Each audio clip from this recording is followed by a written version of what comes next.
a diagnosis that I had never heard and never had coped with myself. And it gave me a lot of answers to past, situations, but was just very confusing for me. And I remember being on the phone with Brienne and going, well, what the hell do I do now? Like, what happens? And she said, the best cure for endometriosis is getting pregnant. And I will remember that forever because it gave me that hope where I was like, well, I'm screwed. I can't give this family a baby. I don't know what I'm going to do. Welcome to the Birth Education Center podcast, hosted by myself, Care Messer, an entrepreneur, birth educator, and doula.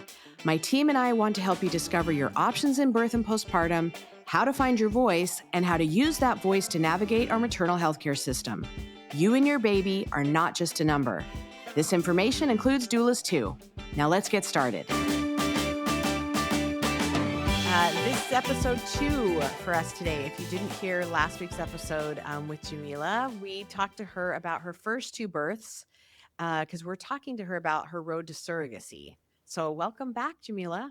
Hello. Thank you for having me. We left off last week with the themes of your birth and how everything transitioned for you. You then got into birth photography, I'm assuming because of both of your births. So why don't we pick up there? Tell us how you got into birth photography. Yeah. So I actually wanted to be a doula after I had both of my kids. So that was kind of the We route. understand that. That happens to a lot of us coming into birth. Yep. Yes. And funny enough, after I was pregnant with Max, I had met one of my now best friends who was a birth doula. And we found out that her daughter and my daughter were only 6 days apart. And we were now about a week apart with our second babies. And so now my son is 9 days younger than her daughter. So our kids are very close in age, but she's a birth doula. And I came to her and I said, I had this great experience and I think this is what I want to do. But at the same time, I was like putting it off. So, like, when I had Hazel, my volunteer doula at UCSD was amazing. I could not have done my birth without her. Do And you so remember her name? I don't. I Bummer. know. I might have her contact info still in my phone. So if I looked back, I might be able to Because find it'd be it. nice to let her know that you shared the birth story that she was a part Yes. of on here. Yes. Um, so she was amazing, and I was like, "Oh, I think I could do this. I think I wanna do this." And then COVID happened, so I put off getting trained because I was really adamant about being trained in person. I didn't wanna do anything online. I wanted to learn everything in person. I wanted to create a community with the other doulas, and so I put it off, and then I got pregnant with Max, so I put it off again. And then after Max, I finally brought it up to my friend, and I said, "I think this is what I wanna do." And she was like, "You know, you're starting, like, looking at photography, and you wanna be a doula. Why don't you do birth photography?" And this Because light we bulb. need more birth photographers. Yes, Mhm. we do. Because, yeah, that's a hard job and they don't like to be on call very much. So they don't stick Yes. around very long. It is tough to be on call, for sure. And I almost feel like being a birth photographer, I've spent longer periods at births than doulas do sometimes. Like, doulas will come in and come out real fast, and I'm still there. Um, so I get it, but it was one of those things that kinda hit me, and I went, "Oh, okay, I could do this. Yeah." And I was like, "Why not?" Not knowing pretty much anything. Like, I'm like, I just started really delving into photography. I just finished taking a photography class. I was teaching myself my camera, and I was doing that on my own. And so I knew photography, but I didn't know the logistics of going into a birth space and the low lights and learning basically a whole new level of photography that I hadn't done before. And so I reached out to my friend that was the doula, and she talked to one of her clients, and they said, "Yeah, she'd come to our birth." And so I said, "Okay, perfect." And so then I put out more feelers, and I was like, "Give me a birth, give me any birth. Like, I will take on anything." And I'm trying to remember how I got connected with the birth we did together, Ashley. I don't remember Yeah. who. Was it you that gave her my contact, or maybe it was Tatiana? No, because I met you at that birth. Yeah. You guys have heard the birth story on here when about the twins that were born at home that I was the doula for, and Jamilah was the photographer. So that was my first time meeting her, was like, I think at the home visit. Yeah. Mhm. And then, we worked together through the birth. So, yeah, that was my first introduction to you, and it was amazing. And you definitely brought doula energy into the space, even though you weren't a doula. It was really comforting for all of us, like having you there. And your pictures are incredible. That those moments, I still have some on my phone just to like look back on, because the whole thing is just such a fond memory for me.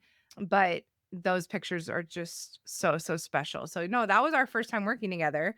And then you did a trip up here to see your sibling in the Portland area, and you took pictures of my family. And so then when we were talking about doing our headshots, I was like, I know somebody in San Diego, because but it's just that the connection. So I feel like maybe it was like Caitlin's connections to the birth community that connected you to Tatiana, who was the midwife. I feel like maybe that's what happened in that birth, but it was magical, and everything came together exactly how I needed to. Yes, it totally did, and that was only the 2nd birth that I had done, and the first one was 2 weeks prior. Yeah, at Best Start with my doula friend's clients, and so I had gone to Best Start, and I shot this birth, and it was, low light in a tub, but it was, like, very, like, I was just kinda thrown to the wolves. I just went in and was like, "Yeah, I can do this, sure," and kinda winged it, you know? But then being able to like, as soon as I had an in the email that said, "I'm having twins at home," I was like, "Full stop," like, this is what birth photographers dream of. This is literally the dream of like, you And can't. it was your second one. Oh Mhm. my gosh. And That's why. if you listen to the podcast, we all know how that birth went. Quickie. Yes, and I So, had to what they were in Escondido, mhm. and I live in, like, very southeast San Diego. So I hauled ass. I remember it was my husband's birthday. That's the day that the twins were born, was on his birthday. So I remember getting the call and being like, "Sorry, happy birthday, love you, gotta go." Walked in, and I remember Ashley opening the door and saying, "We're pushing."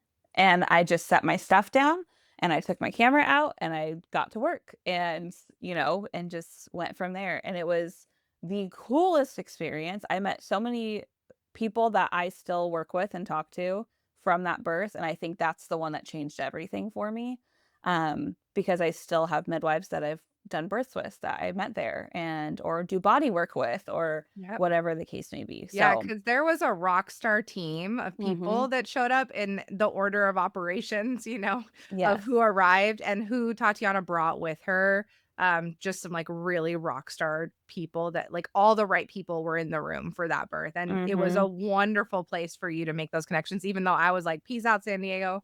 The other people were great connections for you to keep in the San Diego birth community. It's still you. I got to come back and do your headshot, so Yeah. technically, yes, still a good connection. So, how did birth photography lead you into surrogacy? Because I know there was a connection of how you came about to get into the surrogacy journey. Yes. So before I even, like, jumped full, like, headfirst in, I had thought of being a surrogate. I knew that after I had our son, that our family was complete. My husband got his little snip. We were done having kids, but I love being pregnant. I had very, very easy pregnancies with both of my kids, and I loved giving birth, and I thought, what better way to be able to experience that again? That's something that I like to do and I do well, I guess I could say, than to help another family. And we even had like our own, I don't want to say complications as we were getting pregnant, but I had really irregular periods. So we never knew when I ovulated. We never knew when that was going to happen. So it took us a pretty long time to get pregnant both times. And so I felt sympathy for a lot of these moms, a lot of these parents or even couples that can't have babies together. You have our LGBTQ community, anything like that. So it just was something that had spoke to me for a long time. And I would find myself Googling agencies and then just not feeling right about them and just not, it wasn't having like that connection that I felt like I needed. And so then I would stop. And then a couple months would go by and I would Google and try to find more agencies and then stop. Ooh, And so, timing is a big deal with that when the universe is mhm, lining things up. yes, definitely. And so I was actually working at a like new moms event up in, gosh, Escondido. I think it was in Escondido. They had this like big mom festival. And so I decided I wanted to be a vendor to get my birth photography out there and try to meet some new moms and get some new clients. So I sat at my table, I was there with my husband, and there was a surrogacy agency outside at this event. And so I was like, oh, go out and get some flyers for me. Like, I want to look and see, maybe I'll look into them. And I'm meeting people, and this woman comes to my table, and she's very pregnant. And I am asking her when she's due, and blah, blah, blah. And she says, oh, I'm actually a surrogate. This is my, I think it was her fourth surrogacy at that point, because I think she's about to Wow. finish her fifth. Yeah. And she said, I like to gift birth photography to my IPs, to my intended parents. And that's What a why I stopped great it. gift. That's Mm-hmm. so sweet. Mm-hmm. Wow. Yeah. Wow. So we started chatting. Unfortunately, I was a little out of budget, so I didn't get to shoot her birth. But I asked her about surrogacy and I said, I've always wanted to do that. How did you get into it? And she said, well, I was signed up with this agency. I really connected with their, the person that they had assigned to me, the caseworker, whoever it was that was assigned to her. And then shortly after, she quit and like left the company. And she had reached out to her and she was like, "Oh, I quit. You can still go to that agency, but I'm starting my own. I'm starting my own agency." And she was like, "No, I vibed with you. I'm going with you." And she said to me, and I'll never forget this, but she said, "You could go outside and you can talk to the agency outside. You could go on Google and find any agency." And she said, "But there is something about this woman, her name's Brienne, that is unmatched. The connection is there. I can call her right now on a Sunday and she will pick up the phone. And I'm not assigned to person as a number. The owner is the one that's talking to me. I'm talking to her every single day. And she's the one that's been there for me through all of these journeys." So I said, okay, I need this information. So I took the information and I told my husband, I said, I think I'm going to be a surrogate. Like, I think this is it. Like, I want to do this. And I want to say this was early 2003, so it was probably close to around, like, this time, 2003, when that happened, and I remember going on the web. 2023, you mean? Yes, 2023? yes. Okay. Sorry. Wow. I know. We're going back into Way back in time. time. So it was, like, around, like, May 2023, close to Mother's Day that they had this event, and I remember going on the website and being like, "Okay, I'm gonna fill this out, but who knows where it'll go, I don't know." And I got a text from the owner and she was like, "I'd love to meet you for coffee." And so I want to say it was shortly after my birthday. So maybe like July-ish of 2023. And I met her for coffee and kind of similar to how when I met Nikki, my midwife, I just felt like I'd known this woman my whole life.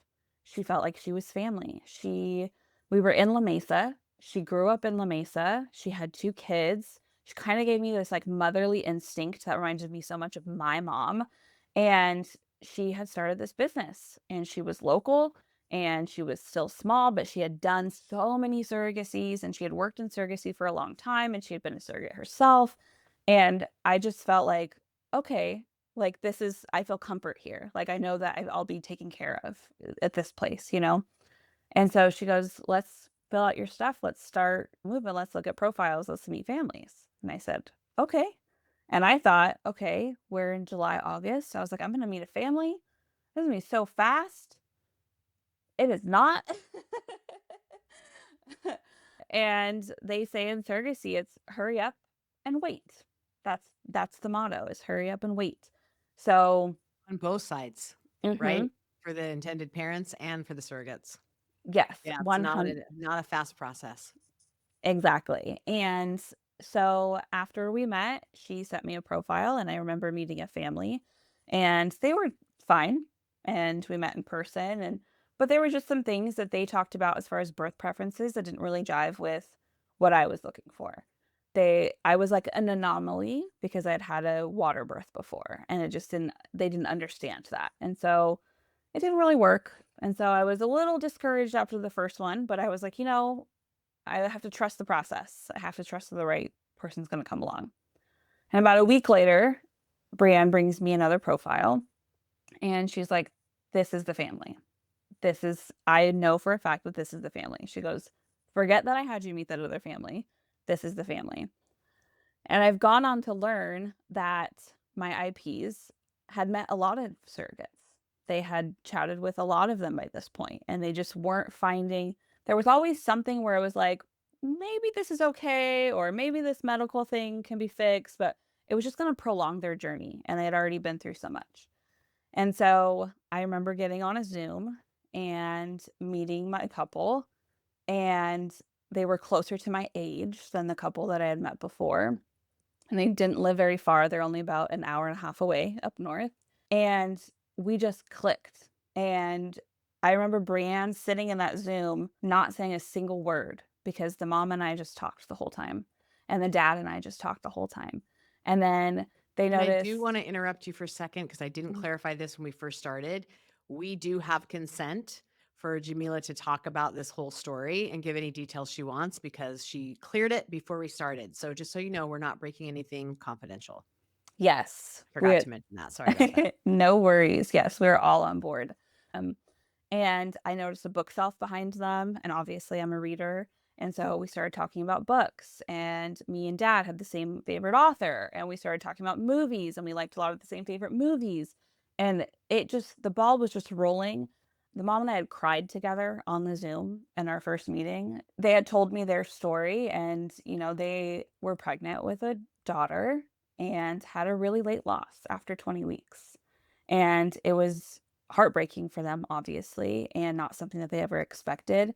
And knowing how I wanted to be a mom my whole life, and she felt that her purpose was to be a mom her whole life. And we just instantly connected. And I was like, I hope that I'm able to bring that to you. I want you to not have this be your only experience. And we connected on such a deep level in an hour on a Zoom. And after you meet a couple, they tell you, wait for the weekend. Talk about it. Sit at home with your husband, chat about it. They should sit home for the weekend, about 48 hours, and talk and, wherever the case may be. And I remember getting off the Zoom and I texted Brienne and I said, I do not need to wait. So whenever they let you know, let me know what they say. But I don't need to wait. I don't need a period to think about it. I love them. Like, this is who I want to work with. And an hour and a half later, I was eating dinner and I get a text message from Brienne and she says, they also do not want to wait.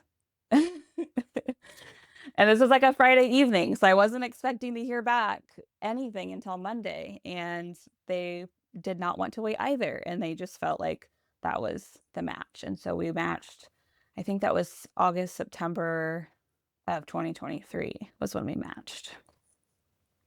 And then what's the next step after the matching process? So after matching, you go into medical clearance and legal. So I went up and I met with them for the first time at their clinic, which was in Laguna Hills. So I drove up to Laguna Hills. I met their clinic and their doctor and basically do like a little physical. They look at everything, they ask your history, they do a ton of blood work, all of that stuff. And that was when I met them for the first time. And we have a picture together where it just looks like we're friends. Like you would have no idea that I'm just this stranger that they met on Zoom one time and that they want to carry a baby for them. So we had a great time up there. And then past medical, sometimes there's additional things that you have to do. So like I had to do an HSG, a hysterosalpingogram, I believe, where it's basically an x-ray of your uterus to look at everything, which is very hard to find a place to do, by the way. It took a lot of time Sounds and a a little lot. specialized. Yes. So we finally got that done. Everything looked good. I passed all my blood work with flying colors. And then we started the legal process, which usually people say can take like months of time. And we were starting legal right before the holidays. And that's when IVF clinics shut down to clean and sanitize their entire offices. And that's when lawyers stopped working for an extended period of time. So we went into legal being like, okay, this could take a while, but we had really great lawyers and had to make no adjustments. I think the only adjustment I had to make to my contract was is that I couldn't go on any theme park rides, but we're Disney pass holders. So I was like, well, I have to be able to go on the ones I'm allowed to go on. I was like, we just need to change some verbiage. So we had to do very minimal changes as far as legal went, and we were done. Gosh, I wanna say it only took, like, a little over a month because our lawyers were so fast. Timing. Mhm, Babies know when they're supposed to be Oh, that's here. so lucky. mhm. So, we finished legal right before the holidays, and so we were able to plan for a January embryo transfer, and so we knew that was gonna be all set up. And then right around the time that we finished legal, I remember the really cool thing about our surrogacy agency, and most agencies I think do this too, is they have support groups. And so every month, all the local girls that are surrogates within our company come together and have dinner together and talk about our journeys and where we are and all those things. And I was ready to, like, ed contract in hand, all notarized, like, ready to mail off. Like, I remember this was the day that I was ready, and I was at Circle, and Brienne took me outside and said and I thought this was, like, bad news. Like, I was like, "This is something big's happening, and I'd maybe they don't want me anymore." So Brienne had pulled me outside and said that the mom had called her that day, and she was pregnant. Wow. So our plan from the get-go was that they still had plenty of embryos and that they wanted to still do transfers themselves in hopes that she could carry.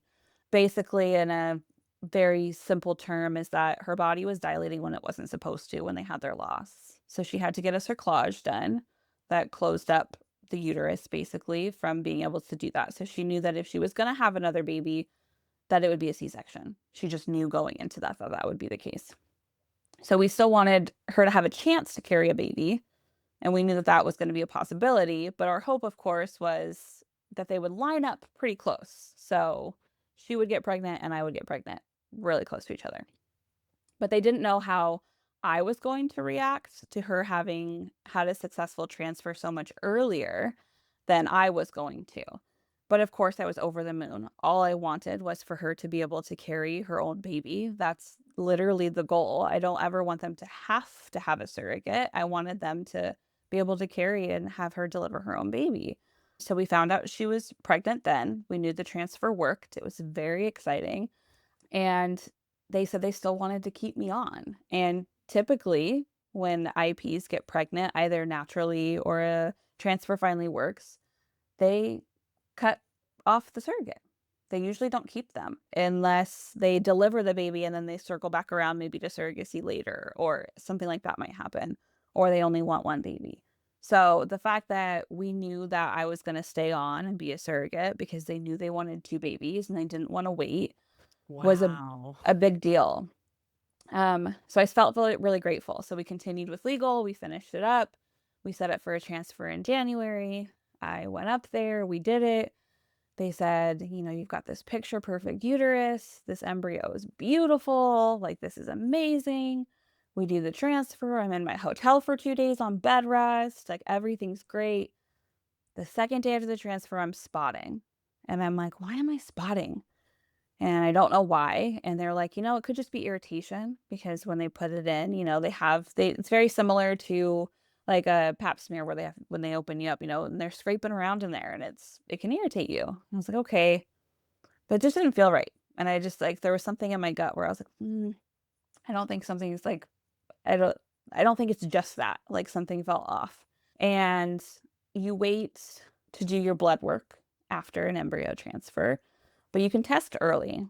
Usually around like 5 or 6 days after a transfer, you could get a positive test. Sometimes it's 7 or 8, but around then you can. And so we decided that after the transfer in January, we were gonna take I think it was Valentine's Day because it was end of January that we did the transfer. So I think it was Valentine's Day was around the time that we were able to test or something like that. It was a special day. It was something that we're like, "Yeah, let's do it," whatever. And I took the test in the morning with my husband, and it was negative. And I took a test the next day, and it was negative. And I was Oh, trying that's to so hard to sit with. yes. And I was trying to convince myself that I was, like, seeing lines. And I would wait past the, Like, the hold it in a time certain and be light like, "But and maybe it's yeah. not an evap line. Maybe it is. Maybe let me take it outside. Let me take a picture of it outside, and maybe I'll see it." Like, I was that person. And it was the most heartbreaking thing to every day have to text her and be like, It's still negative. It's still negative." And prior to this, I was going up to Laguna Hills for all my appointments. And so I had to drive all the way to Laguna Hills to do the blood work, walk into the office where everyone knew that I hadn't had a positive test yet, and then have to go home and continue to do all of my med protocol until they knew it was negative, even though I knew that she hadn't stuck. Which, of course, is the same IVF meds that they do. So I'm taking estrogen every day. I'm doing progesterone injections every night. I'm still having to do that knowing, like, not that it's a waste, but that it's not keeping a baby going. It's not keeping a baby alive. And I had never experienced loss before. I feel very blessed in not having experienced a loss. And there was something about being able to see the embryo, and, like, I have a picture of this embryo that they put in. Being able to see that and know that this is the one they picked. This was her. This was the baby that was supposed to be, and being told, "You have a picture perfect uterus. This embryo's beautiful. The transfer looks like it went so well." And going, "Well, then why the fuck didn't it work?" Yeah, exactly. Um, so it was a lot. It was a lot for me because it wasn't something I ever experienced, and I try to say that, of course, like, all trauma is valid and all of that experience is valid, but of course I was in my head of, well, it wasn't a miscarriage. Well, it wasn't this, and so I was like, I can't be on myself that much, right? Because it wasn't like, but it was still, I watched this baby get put in me and not stick. So it was a really hard experience, but I also think a bonding experience for me and the mom because she had experienced this. I was about to hold her hand through a pregnancy that she may not have experienced before, but she was able to hold my hand through experiences that she had already had. And so she was able to comfort me and calm me and talk me through, whatever I needed to make sure that I was good and I was able to, move along.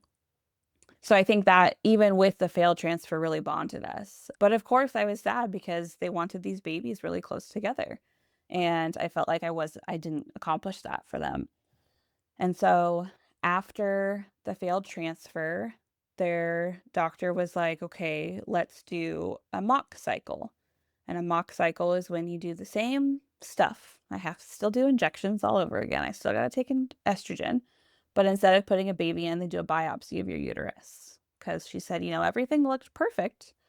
So why didn't it work? And there's these tests that they can do that basically tell you, are you taking progesterone for the right amount of time? Do we need to add an extra day of that? Will that help? And lots Yeah, of the different science things. behind this is so remarkable. Mhm.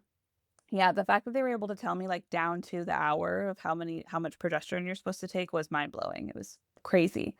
So we did all these tests, and of course, I had to wait for my cycle to come back. So this was just the longest process of, let's get ready for a biopsy, but you need to have your period first. And then my period wasn't coming, and they didn't want to put me on birth control. And so it was a very long waiting game again. And so by the time we did the biopsy, everything was good. I remember getting the biopsy and not flinching and not even like I didn't feel anything. And the doctor being like, "I have never had anyone not have a single reaction to a biopsy before." But I was like, "Oh, you already did it? Okay." Like, it was very quick, and especially compared to childbirth, I feel like too is one of those things where I'm like, "I didn't even notice that you did it." So the biopsy came back and I got a phone call and they said, "We found endometriosis." and I had never heard that before in my life. Um, Which makes sense of why your cycles weren't mhm, coming every month. mhm. Yeah. So then that was not only a shock, but then a diagnosis that I had never heard and never had coped with myself. And it gave me a lot of answers to past, situations, but was just very confusing for me. And I remember being on the phone with Brienne and going, "Well, what the hell do I do now? Like, what happens?" And she said, "The best cure for endometriosis is getting pregnant." And I will remember that forever because it gave me that hope where I was like, "Well, I'm screwed. I can't give this family a baby. I don't know what I'm going to do." But she was very confident, and I spoke with the doctor and I spoke with the mom on the phone and we talked about plans. And I remember the doctor being like, "There's this injection we can do called Lupron, and there's different versions of it." Some people, when they're surrogates, Lupron is part of their normal med protocol and they take it every day, kind of like the progesterone. But this was a once a month injection for 2 months. It was going to clear up all of that stuff so that when they put the embryo in the second time, it would have the room to stick. And so I, of course, jumped in and said, "Okay, I'll do it." And the mom said, "Well, let's do some research. Let's talk about it. Let's make sure it's something that you want to do." And I was like, "I don't care. Let's do it." If you guys And haven't caught on to the theme with Jamilah, she's a in with both feet kind of girl. So and I did research. I went on Reddit and I read people's, their experiences firsthand, and they say like the different things that like the side effects from Lupron, but the only thing I could find was people that were taking it daily. And those were the side effects. And I was like, "Well, if I'm taking it once a month for 2 months, I think I'll be fine." And it basically gives you menopause symptoms. So you're gonna have hot flashes, you're gonna have that stuff because it's trying to stop all of that stuff from happening and to make it easier for the transfer. And so I did it. And so that took 2 months. And so we didn't get to transfer again until September 3rd. So we had gone from the very beginning of the year. It had now been over a year since I met the couple, and she was very pregnant. Like, oh my goodness. By the time we transferred again, she had already had the baby. So I'll rewind real quick so we can go back to that because I think that I don't want to say the most important, but like one of the biggest things that stands out with my connection with her and of course the dad is her birth story with their son. So in April, he was born. So he just turned 1 last month. So April of 24, he was born. She knew she had to have a C-section because she had the cerclage. So that was standard. And they went in, they scheduled it. She went in, the baby was born. And then I didn't really hear from them much in that time period. But I was like, she had a cesarean. She's probably healing. Everything's okay. But I didn't hear much. And it wasn't until a couple days after he was born that I talked to her. And I was asking, of course, like, "I Mhm. want to know your birth story." Like, I want to know everybody's birth story. So I was like asking about it. And she said that after he was born, she hemorrhaged really, really bad after she came back from the surgery and ended up getting a complete hysterectomy. So from this point now, she can no longer carry another baby. She carried him to term, and it was a long journey and lots of us talking about, like, you know, me trying to get her excited about carrying a baby, but also her having a lot of fear of carrying this baby and not knowing if every day was promised, every day coming. So he was there and it was exciting, but then there was, like, this tragedy, that happened afterwards that she's now. Still beautiful things with the new baby and the loss with Mhm, what will never be now. exactly. And once she said that and I realized the severity, I was like, the universe knew that you needed the surrogate still. They knew that they needed to keep me on because at that point, you don't get to carry again. Like, I would have loved for her to carry again. I would have loved for her to carry their second baby. And I think the failed transfer in January happened because, I mean, I can't imagine coming home from a cesarean and taking care of a baby. I think that's women who do that are amazing. They're incredible. But to come home from that and having had a complete hysterectomy and having to cope with that and having feelings attached to that. Yeah. If you had to come home with a baby and then a couple months later come home with another baby, I just think that's so like something we say timing is everything. And I think the timing in that just knew this was not the time. Let's let you heal before we bring on another baby. You'll still get your baby. You'll still get your baby girl. But I think that she needed that time. And Yeah, and heal not just physically, but yes. emotionally as well, like, there's a lot of things to reckon with having your fertility completely taken from you. Like, regardless of your journey, like, you still got pregnant and you carried this baby to term and all that, but then to have it, unceremoniously taken away completely. That's it. That chapter is over. I think that short window of time, having a baby in April and then having, potentially a baby in September would not have been enough time for her to give herself to really, find her way back to like her feelings and all of that. So you're right. I think you're right on that the babies, and we always say the babies know, Mhm. the universe knows that it's the timing will be right when it works. Gosh, And that's this so baby just much. needed to, yeah, like, to Wow. be a more whole version of herself for both of her babies. I think that it ended up being exactly the right time. I completely agree. And like of course, like when that first transfer failed for me, it was like, well, why? Why? Like what why? And then after her story in April, it was just like, this was why.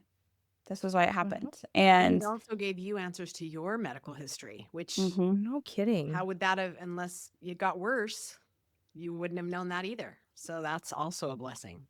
exactly, definitely. And so once we finished meds and all that, and then I got to see her like bond with her son, which was like really beautiful. Like to have this moment where I feel like that bonding time, sure they'll still be together, but if you had a 4, 5, 6 month old and then a newborn, you wouldn't have had that first year with him of just that time together.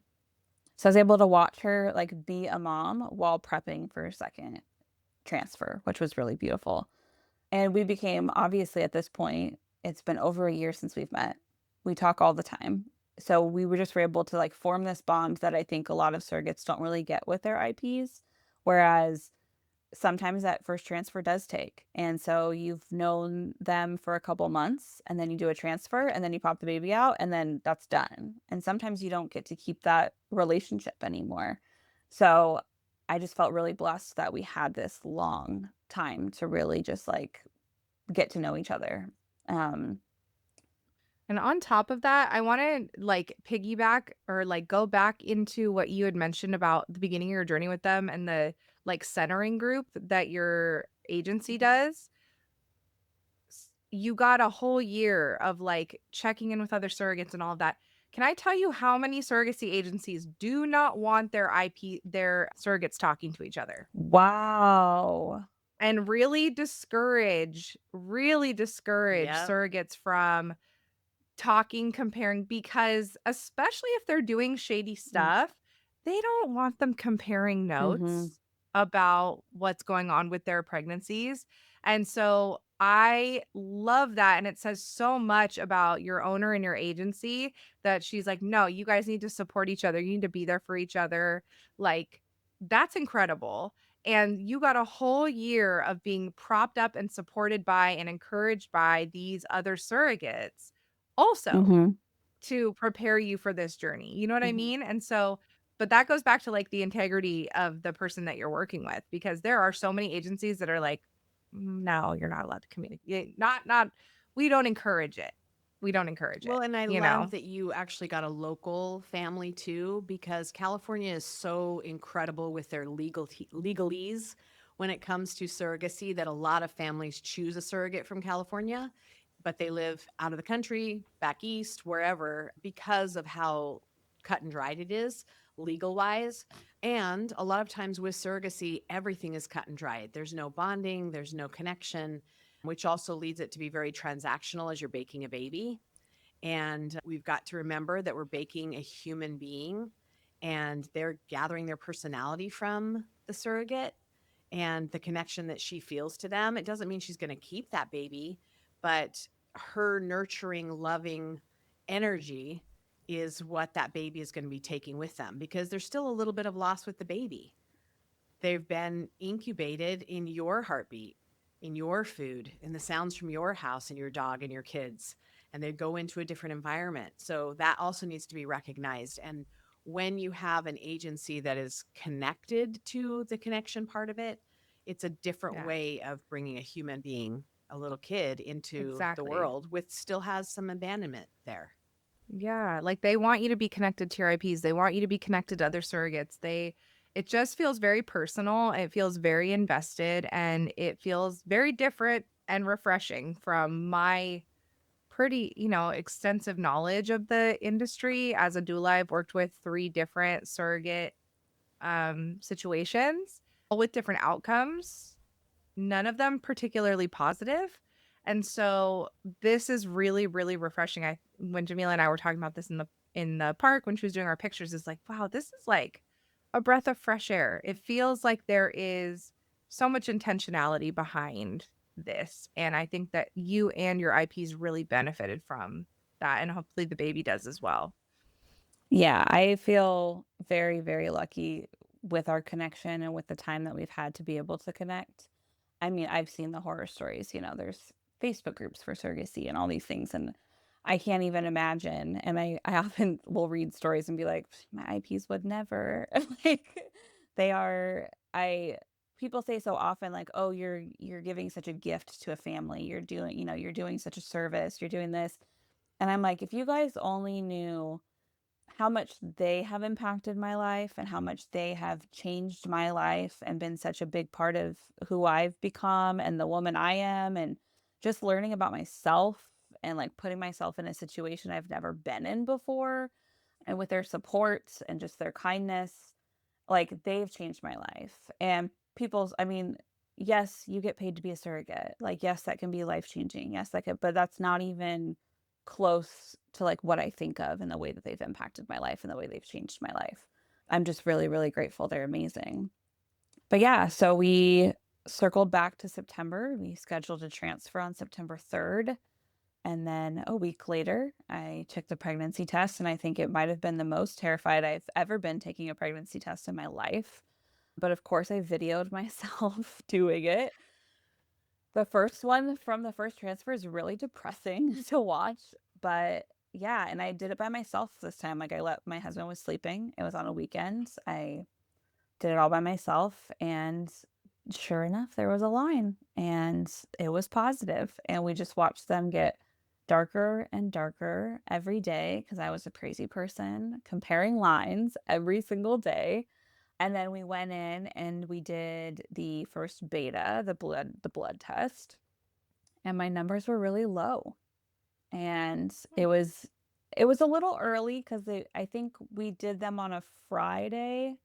My first blood test was on a Friday, and so they didn't want me to wait the whole weekend to do the blood test, so it was kind of an early blood test, and I wish I remember the numbers off the top of my head, but they were very low. And so it was one of those things where I went in really excited to do a blood test and then got the numbers back and went, "Oh, Yeah, okay." that's not what I was Mhm. expecting. Oh, and those blood tests mean everything. Going through miscarriages and running to see if this baby was going to stick. Yeah, the Mhm. blood tests are incredible. There's a lot weighing on those. Yes, and of course, when I went back the following Monday, they wanted to see it at least double by the numbers that I got. And it did not double. It was close to doubling, but not quite. It was not the jump that they wanted to see. I want to say I was at like in the teens the first time we did my blood, and then I was like not even to like a 30 with HCG by the Monday. So it was very concerning and very, very scary and not something that I wanted to experience again, especially after having the positives. And there's so much more risk for chemical pregnancies and ectopic and all of that. And so we waited another couple of days and I went back and my HCG went to the 500s. Just a little slow Yay. starter, little teaser. Yes. So that was I just remember I remember fighting with the lab all day because the monitoring clinic we went to was not putting my blood orders in stat, and so, like, they were so slammed that by the end of the day, they're like, if we close, you won't have the number, it's fine," and we're like, "No," and I remember Brianne, the owner of the agency, calling and calling and calling and being like, "We need these numbers." So she finally was able to get them for us, and I remember her calling me and giving me the number, and I was just speechless, like, I could not believe, and so then we were able to schedule a heartbeat scan for after that, and I got to be in the room with both parents and their son that they had, and with Brienne, and we sat there and we got to see her heartbeat, like, on the screen, and it was the most beautiful thing. I couldn't like, I wasn't even looking at the baby at that point, I was only looking at them because they had lost a girl, and the boy embryo that they put in was the one that stuck, so I was carrying that girl, like, the one that's, kind of representative of their loss, and so it was a very big deal for them to get their girl, and it was just a beautiful moment to, like, watch that come together and know that we were finally what felt like on the journey. Everything was a journey, but it felt like we were finally on it? And how many weeks pregnant are you now? Oh my gosh. I am 37, 37 3. We're in the We home are in the stretch, home baby. stretch. Yes. It has been So a wild exciting. ride. This pregnancy is very different than my other pregnancies. I always had morning sickness with my kids, but once I hit second trimester, it would just stop. And she said, "No, no, no, like 21 weeks of sickness will be fine." So we were a little over 21 or 20 weeks by the time she gave me a breath of fresh air. So she gave me a run for my money for sure. But everything, she looks perfect. She's growing perfectly. All of my appointments and ultrasounds and everything, she's picture perfect. So we're very excited for her arrival. You have to also recognize, like, you're a little older Yes. than you were, and you have 2 Hmm. kids, 2 little kids. Like, your life phase, your body, everything is in a different place, and especially when you got pregnant with Hazel, but with both your kids, right? So, this give yourself a little grace that, like, it's not necessarily that, like, you're not as good at being pregnant or this baby didn't vibe with you or whatever it is. It's like you're a different A person and little your life 7-year is different than stretch. it A was. little. Yeah, there's a little bit more going on than there was when you got pregnant the first couple times, you know? So, I always tell parents that too, especially when they have, like, a big, like, age gap where they're like, this 3rd one or 4th one is so much harder, and it's like, "I wonder why you don't sit down. What you don't just get to sit around and gestate, right? You're constantly going, like, you're doing great." Well, Yeah. and this baby is scheduled to be born at the hospital this time, so not a Hmm. birth center, but you're back at UCSD, Hmm. and that's just in a couple weeks or anytime between now and then because Hmm. you're full term now. So we will be recording your final bit of the story. I'm not going to say in a couple weeks because you still need to recover, Yeah. but When you're ready yeah, after you have the but baby. it's exciting to see how this is all coming full circle and they'll come down with their son for the birth. Yes, yeah, once I feel lucky to know what it's like to be on the other side as a birth photographer and having to have my clients communicate with me when they go into labor. So I feel like I'm, like, on it, so where I'm like, any small change I'm like, "I'm letting you know, like, we're making sure you get You know down." what communication you want as a birth worker, so you know what to give them, like, what they need to hear to make their moves, so that's a great thing to be on the other side of. Exactly, and, like, my biggest thing is, like, "You will not miss this birth, I will not let it happen, you will be there." And I I will think cross my legs if I have to, if there's I traffic. was just gonna say that, Karen. Lock it down. Yeah, and I think I'm pretty aware of when my body goes into labor now, so I'm like, "Well, you will have Oh, early." that's good. That's see, good Progress. I'm glad we came around to that eventually. I'll put the denial at the door and just focus on the communication because I'm very adamant that she's there, and I'm hoping that she'll want to catch her baby, so that's my hope. That would be Yeah. amazing. So exciting. Was there anything else you want to say before we wrap up today? No, I think that's it. I can't wait to see how your journey I know, unfolds. I'm I can't wait excited. to come back and talk with you again about everything. And I'm so excited for your family, your IP. I'm excited for your family to meet this baby. I just think this is such a beautiful journey, so filled with, serendipity and everything unfolding how it needed to. So I'm really excited to And please see let her know how it how goes. grateful we are that she allowed your side of the story to be shared today. Yes, she's very big on making sure that surrogacy and infertility is being spread and talked about and becoming normalized. So she was just as excited for me to be on today than as I was. So thank So you. exciting. All right. Well, this last part of our episode journey is yet to come, and we will see everybody next week. Bye. Thanks for joining us today. And remember, it's your body, your choice, and finding your voice is your power. Be sure to subscribe to our YouTube channel, follow us in all the places, and go to birtheducationcenter.com for our blog and more online education classes. And we'll see you next week.